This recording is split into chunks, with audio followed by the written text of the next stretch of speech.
Po dlhšom čase sme sa vrátili na Strojnícku fakultu Slovenskej technickej univerzity, kde vám chceme predstaviť unikátne modulové zariadenie, na ktoré tu majú aj patent.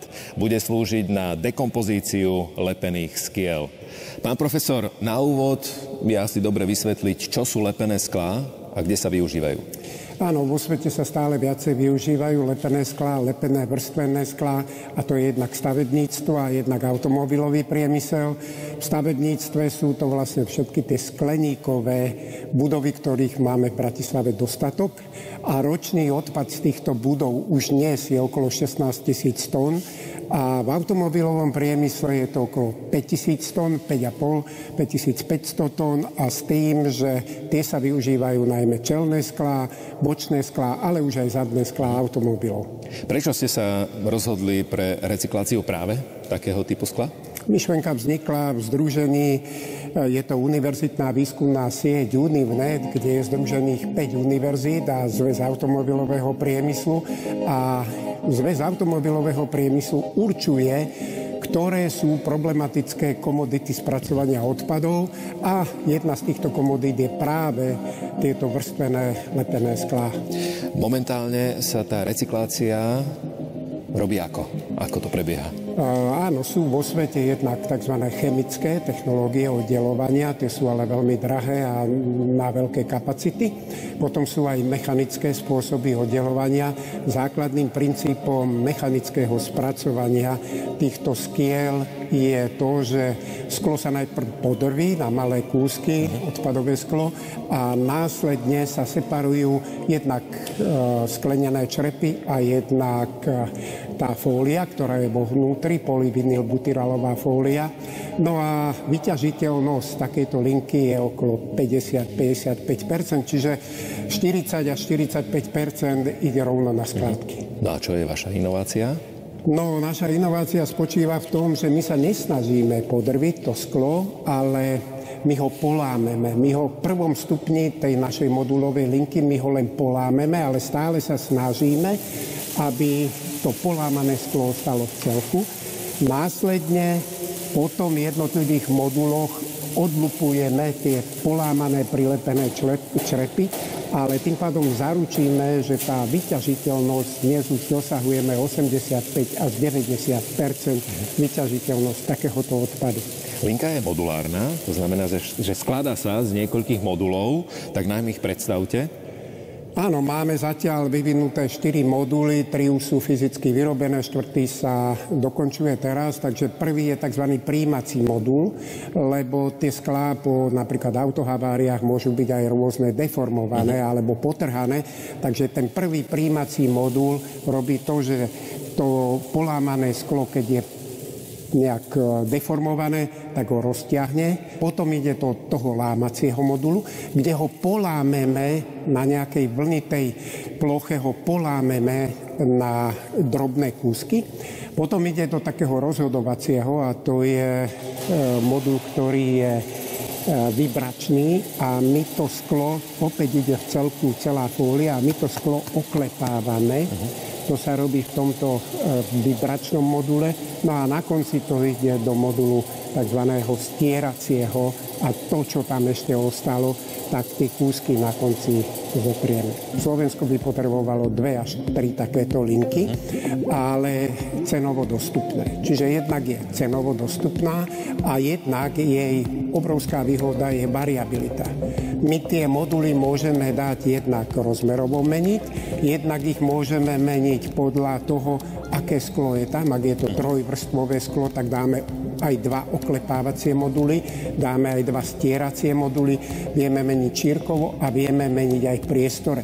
Tá linka môže byť usporiadaná vodorovne, alebo môže byť tzv. Zvislé, kde jednotlivé moduly, prvý modul je najvyšší prijímací a postupne tie fólie postupujú dole a na konci je len čistá fólia. Aký materiál dostanete potom po výstupe z tohto modulárneho systému? Na konci dostaneme takúto fóliu. Možno ľudia neveria tomu, že je to priamo z lepeného skla, čiže dostaneme takúto fóliu, ktorá je jednak vzácna z pohľadu recyklovania. Ten materiál je opäť recyklovateľný a znova sa môžu vyrábať fólie. No a potom dostaneme tie črepy, ktoré sú použiteľné opäť na recykláciu, lebo v kuse, keď sú črepy s fóliou, to nie je využiteľné na výrobu nového skla, lebo tam vznikajú bubliny z dôvodu nižšieho bodu tavenia samotnej fólie. Ja som spomínal, že máte na túto linku aj patent. V čom je originalita tohto vášho riešenia? No, na rozdiel od tých mechanických známych riešení, ktoré poznáme vo svete dekompozície odpadového skla, tak my sme sa snažili, aby celé sklo ostalo v celku a vlastne ho len polámeme, ale celý proces recyklácie spočíva v tom, že tá fólia ostane v celku. Tým môžeme dosiahnuť to, že dokážeme dosiahnuť vysoký stupeň separácie jednak tej fólie, jednak skla, jednak tej mriežky. To znamená, že toto je fólia, ktorá sa nachádza napríklad na čelnom skle alebo v čelnom skle môjho automobilu.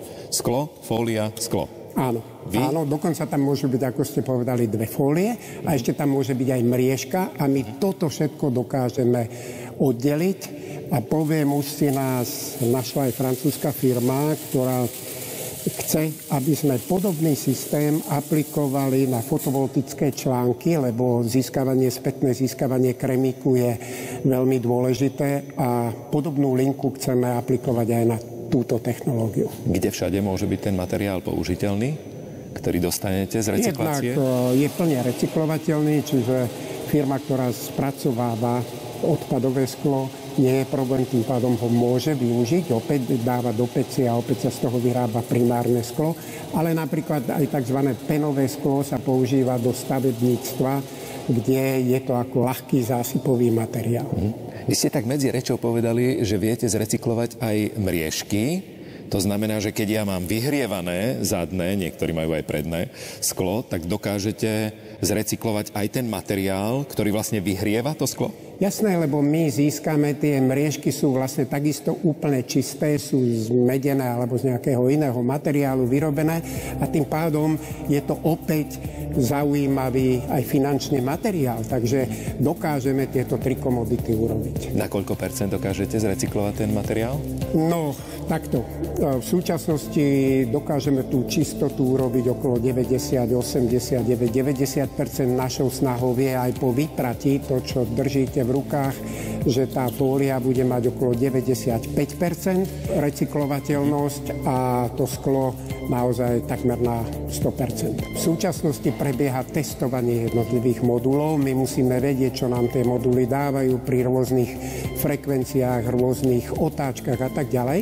A keď budeme mať dokonale zvládnuté tie moduly, tak potom nie je problém už ich aplikovať na tzv. Poloprevádzku. Už máme dohodnutú aj tu. Bude to začiatkom budúceho roku. Je to vlastne firma, ktorá robí tieto vrstvené sklá a už dnes má veľmi veľa odpadu aj zo samotnej výroby. Keď oni vyrežú určité moduly celkovej plochy toho skla, tak už pri výrobe im vznikajú takéto nedorobky. No a samozrejme v súčasnosti aj oni za to platia, lebo firma, ktorá to od nich odoberá, ako som povedal, veľké percento ide na skládky a musí za to platiť. Pred x rokmi, keď sme sa rozprávali len o recyklácii rôznych materiálov, tak som sa vás pýtal, že dá sa recyklovať aj čelné sklo automobilov a vtedy ste mi povedali, bohužiaľ, ešte to nie je možné a vidíte, pár rokov prešlo a už je to možné. Preto som rád a už máme v hlave nové myšlienky, ako zhodnocovať molitán do 3D, bíliskov a tak ďalej. Čiže som rád, že Univnet, to univerzitná výskumná sieť, takto vznikla a jednotlivé univerzity riešia jednotlivé problémy a navrhujeme nové technológie. A tu vidíme aj, ako funguje veda v praxi. Pretože to, čo dnes nie je možné, nie je realitou, sa už o pár rokov môže realitou stať. Ďakujeme veľmi pekne za všetky informácie a nech sa vám darí. Ďakujeme pekne aj vám.